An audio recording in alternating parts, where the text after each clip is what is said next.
लखनऊ शहर तो आप लोगों ने सुना ही होगा, जो कि उत्तर प्रदेश की राजधानी है। वहां से 26 दिसंबर 2018 को एक बिजनेसमैन मोहित जायसवाल को किडनैप करके देवरिया जेल ले जाया जाता है और देवरिया जेल ले जाके उसके साथ वहां पे खूब मारपीट किया जाता है और बाकायदा मारपीट का वीडियो भी बनाया जाता है और सोशल मीडिया पे इस वीडियो को डाला भी जाता है ताकि लोगों में दहशत बनी रहे। नमस्कार, आदाब, मैं नीरज शर्मा। मैं आपको बाहुबली अतीक अहमद के बारे में बताऊंगा, जो डॉन के नाम से जाना जाता है। चांद बाबा, नस्तन, अशरफ, राजू पाल और अब उमेश पाल, इन सारी हत्याओं की ठीक से तफ्तीश होती तो उस आदमी का चेहरा जरूर सामने आ जाता, जिस आदमी ने सरकार के कानून व्यवस्था के सामने एक बड़ा सवाल खड़ा कर दिया है।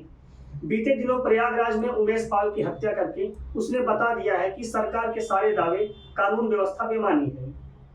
हालांकि पुलिस ने भी कुछ एनकाउंटर किए हैं, पुलिसिया दबिश जारी है, लेकिन इलाहाबाद व आसपास के इलाके में अपना साम्राज्य चला रहे अतीक अहमद और उसके खास गुर्गों तक पहुंचने में कोई ऐसी कामयाबी भी नहीं मिल पाई है जिससे उमेश पाल के परिवार को संतोष मिले। हैरत अंगेज यह है कि अतीक अहमद इन दिनों गुजरात के जेल में बंद है और गुजरात के जेल से भी वह अपना कारोबार करने में कितना कामयाब है, यह उमेश पाल की हत्या से साबित हो जाता है। अतीक अहमद पर हत्या की कोशिश, हत्या, अपहरण, बलवा, रंगदारी जैसे सैकड़ों केस हैं। उसके ऊपर 1989 में चांद बाबा की हत्या, 2002 में नस्तन की हत्या, 2004 में डॉक्टर मुरली मनोहर जोशी के करीबी बीजेपी नेता अशरफ की हत्या और 2005 में बसपा विधायक राजू पाल की हत्या का आरोप है। ऐसे में यह जानना जरूरी हो जाता है कि आखिर अतीक की कहानी क्या है। अतीक एक छोटा सा शख्स कैसे इतनी ऊंचाई छू गया कि वह सरकार के लिए सरदर्द बन गया। उत्तर प्रदेश के कई बड़े जिलों में उसकी अपनी तूती बोलती है, उसकी शान शौकत देखते ही बनती है। इनके पिता का नाम फिरोज अहमद था। महज 17 साल की उम्र में अतीक पर हत्या का पहला आरोप लगा। उस समय पुराने शहर में चांद बाबा नामक बदमाश का दौर था। पुलिस और नेता दोनों चांद बाबा के खौफ को खत्म करना चाहते थे, लिहाजा अतीक अहमद को पुलिस और नेताओं का साथ मिल गया। लेकिन आगे चलकर अतीक अहमद चांद बाबा से ज्यादा खतरनाक हो गया। लूट, अपहरण, हत्या जैसी खौफनाक वारदातों को लगातार अंजाम देने लगा।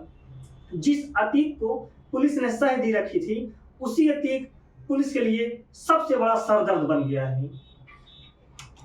हम अतीक अहमद के परिवार की बात करते हैं। अतीक अहमद ने 1996 में शाइस्ता परवीन से निकाह किया।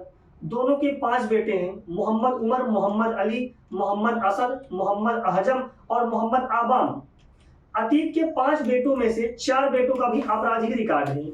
2 बेटे मोहम्मद उमर और मोहम्मद अली जेल में हैं, जबकि 2 बेटे मोहम्मद आजम और मोहम्मद आबान पुलिस हिरासत में हैं।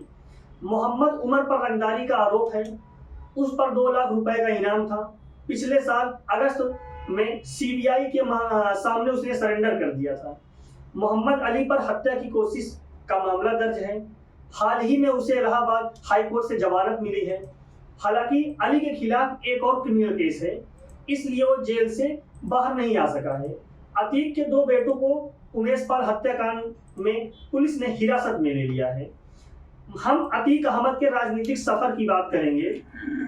1989 में अतीक ने देखा कि उसका रसूख इतना बढ़ गया है कि उसे राजनीतिक की ओर कदम बढ़ाना चाहिए और वह इलाहाबाद शहर की पश्चिम से चुनाव के लिए मैदान में उतरा। अतीक का इस चुनाव में मुकाबला ओपन चिर प्रतिद्वंदी चांद बाबा से था। इसमें अतीक ने भी बाजी मारी, अपनी दहशत के चलते चुनाव जीता। कुछ महीनों बाद दिन दहाड़े चांद बाबा की इन्होंने हत्या कर दिया। साल 1991 और 1993 में भी अतीक निर्दलीय चुनाव जीता। साल 1995 में लखनऊ के चर्चित गेस्ट हाउस कांड में अतीक का नाम सामने आया। साल 1996 में वह सपा के टिकट पर विधायक बना।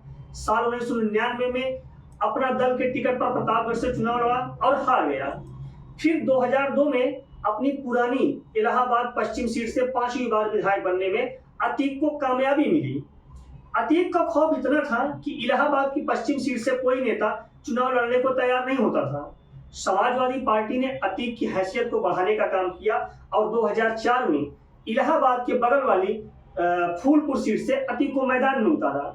यह जानना जरूरी है कि इस सीट से कभी ज्ञानेश्वर मिश्रा और जवाहरलाल नेहरू जैसे लोग चुनाव लड़ते थे। हालांकि अतीक का रसूख यहाँ भी काम आया और अतीक 2004 में सांसद बनने में कामयाब हो गया। उस वक्त अतीक इलाहाबाद पश्चिम सीट से विधायक था। 2012 के यूपी विधानसभा चुनाव के वक्त अतीक अहमद जेल में ही था। उसने चुनाव लड़ने के लिए इलाहाबाद हाई कोर्ट में जमानत के लिए अर्जी दी, लेकिन हाई कोर्ट के 10 जजों ने केस की सुनवाई से ही खुद को अलग कर लिया। 11वें जज ने सुनवाई की और अतीक अहमद को जमानत मिल गई। उस चुनाव में अतीक अहमद जीत नहीं पाया और राजू पाल, जिसकी हत्या अतीक ने कर दी थी, उसकी पत्नी पूजा पाल ने अतीक को हरा दिया। 2014 में जब नरेंद्र मोदी का काल आया और देश भर उन्हें सर माथे पर बिठाकर घूम रहा था, उस समय भी अतीक अहमद ने चुनाव लड़ने का दुस्साहस किया और 2014 में वह श्रावस्ती से चुनाव मैदान में उतरा। लेकिन भारतीय जनता पार्टी के ददन मिश्रा ने अतीक को पटकनी दे दी, क्योंकि श्रावस्ती से बहुत दूर था। श्रावस्ती अतीक की पिच नहीं थी। अब हम राजू पाल हत्याकांड की बात करते हैं। 2004 में सांसद बनने के बाद अतीक को विधायकी छोड़नी पड़ी। इसके बाद हुए उपचुनाव में समाजवादी पार्टी ने अतीक के छोटे भाई अशरफ को उम्मीदवार बनाया, जबकि सपा की ओर से राजू पाल मैदान में थे। उपचुनाव में राजू पाल की जीत हुई। कभी राजू पाल अतीक अहमद का खासम खास हुआ करता था, लेकिन बाद में प्रतिद्वंदी हो गया। 25 जनवरी 2005 को राजू पाल की दिन दहाड़े गोली मारकर हत्या कर दी जाती है। इस हत्याकांड में अतीक अहमद और अशरफ का नाम सामने आया। अभी हाल ही में 10 दिन पहले उमेश पाल हत्याकांड, जो बहुत चर्चा में है। राजू पाल हत्याकांड के मुख्य गवाह उमेश पाल थे, जिन्हें लगातार धमकियां मिल रही थी। अतीक अहमद यह जानते थे कि उमेश पाल की गवाही के बाद उनके लिए बचना मुश्किल हो जाएगा।